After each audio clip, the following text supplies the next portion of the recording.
आज जो बात हम आपको बताने जा रहे हैं वो सिर्फ एक कलाकार की कहानी नहीं है, बल्कि उस सोच का आईना है जो आज भी समाज में चुपचाप जिंदा है। एक ऐसी सोच जो सवाल पूछने से डरती है और जवाब देने वालों को कटघरे में खड़ा कर देती है। कैमरा चालू होने से पहले ही बहुत कुछ तय कर लिया जाता है, कौन गलत है, कौन सही है और किसकी आवाज सुनी जाएगी। लेकिन आज इस वीडियो में हम शोर नहीं, सच की परतों को खोलेंगे। भोजपुरी इंडस्ट्री हमेशा सुर्खियों में रही है, कभी गानों की वजह से तो कभी फिल्मों की वजह से और कभी कलाकारों की निजी जिंदगी की वजह से। हाल के दिनों में एक बार फिर वही हुआ, एक बयान आया, एक इंटरव्यू सामने आया और फिर शुरू हो गया सोशल मीडिया का तूफान।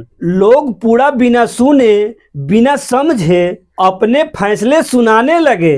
अक्षरा सिंह ने एक बातचीत के दौरान अपने जीवन के उस दौर का जिक्र किया जिसे वह भूल जाना चाहती थी। उन्होंने किसी का नाम नहीं लिया, लेकिन शब्दों के बीच छुपा दर्द बहुत कुछ कह गया। उन्होंने बताया कि जब एक रिश्ता टूटता है तो सबसे पहले उंगली लड़की पर उठती है। सवाल उसके चरित्र पर होते हैं, उसके फैसलों पर होते हैं और उसके सपनों पर भी। यहाँ रुक कर एक सवाल जरूरी है, क्या आज भी हमारी सोच वही पुरानी है? क्या आज भी पुरुष की चुप्पी को समझदारी और महिला की आवाज को विवाद कहा जाता है? अक्षरा ने यही पूछा। उन्होंने कहा कि रिश्ते दो लोगों से बनते हैं और टूटते भी दो लोगों की वजह से है, लेकिन सजा अक्सर एक को ही मिलती है। इस बयान के बाद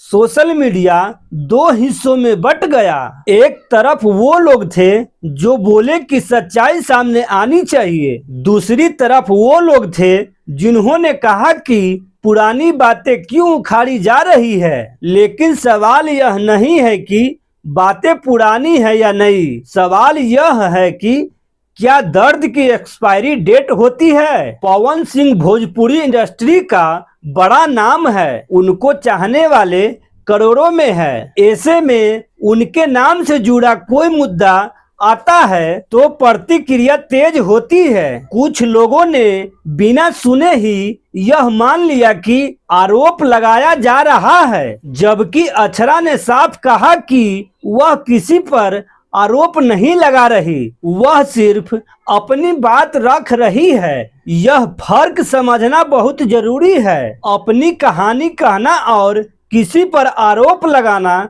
दोनों एक नहीं होते। लेकिन अफसोस के बात यह है कि हमारी सोशल मीडिया संस्कृति इस फर्क को समझने का धैर्य नहीं रखती। वहाँ या तो समर्थन होता है या हमला, बीच की सच्चाई कहीं खो जाती है। अक्षरा ने यह भी कहा कि एक कलाकार होने के बावजूद एक महिला होने के नाते उन्हें बार बार साबित करना पड़ा कि वह मजबूत है। उन्होंने बताया कि कैसे मानसिक दबाव, ट्रोलिंग और अफवाहें किसी को अंदर से तोड़ सकती है। यह बात सिर्फ उनकी नहीं है, यह उन हजार लड़कियों की है जो हर दिन चुपचाप यह सब झेलती है। अब जरा सोचिए, अगर कोई पुरुष अपने दर्द को बताए तो उसे सहानुभूति मिलती है, अगर वही काम कोई महिला करे तो उससे साबुत मांगे जाते हैं। यह दोहरा माउथ दंड नहीं तो